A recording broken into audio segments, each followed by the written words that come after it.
৮ আসনের রাজনীতিতে সাম্প্রতিক সময়ে যে নামটি আলোচনার কেন্দ্রবিন্দুতে তা হল শরীফ ওসমান হাদী।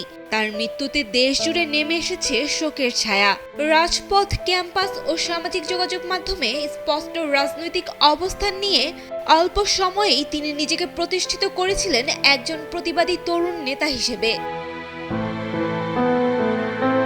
ঝালকাঠির নলছিটিতে জন্ম নেওয়া ওসমান হাদী বেড়ে ওঠেন একটি মুসলিম পরিবারে। মাদ্রাসায় কামিল ও আলিম পড়া শেষে ভর্তি হন ঢাকা বিশ্ববিদ্যালয়ের রাষ্ট্রবিজ্ঞান বিভাগে। সেখানে পড়ার সময় থেকেই তার রাজনৈতিক চিন্তার বিকাশ ঘটে।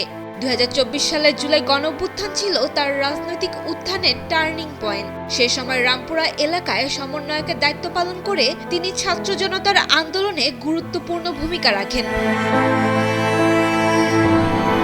জুলাই গণঅভ্যুত্থানের অভিজ্ঞতা থেকে গড়ে ওঠে রাজনৈতিক সাংস্কৃতিক প্ল্যাটফর্ম ইনকিলাব মঞ্চ, যার মুখপাত্র ছিলেন ওসমান হাদী।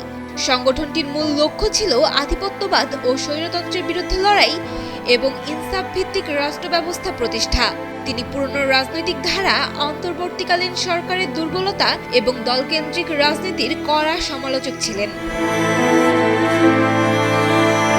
২০২৫ সালে আওয়ামী লীগ নিষিদ্ধের দাবিতে গড়ে ওঠা আন্দোলন এবং একই বছরে ঢাকা ৮ আসনে সংসদ সদস্য পদে প্রার্থিতা ঘোষণা তাকে আরও আলোচনায় নিয়ে আসে।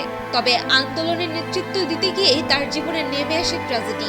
১২ ডিসেম্বর বিজয়নগরে গুলিবিদ্ধ হয়ে ১৮ ডিসেম্বর চিকিৎসাধীন অবস্থায় তার মৃত্যু হয়।